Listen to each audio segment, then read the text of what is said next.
çek abi. Alo. Ne oldu? Adam kadınları taziye getirdi. Bunlar da önünü kesti. Önünü kesti. Hepsi girdiler adama. Demirlerle adamı. Adamın eli bile kesilmişti ya ben. Kim adamın yolunu kesti? Bu bak oradaki Oradaki adam.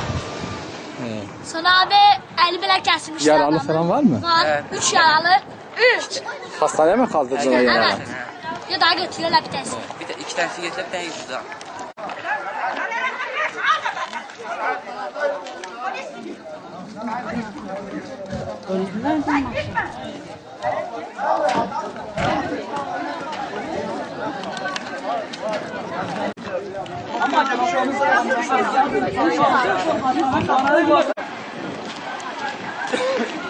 Ankara bak.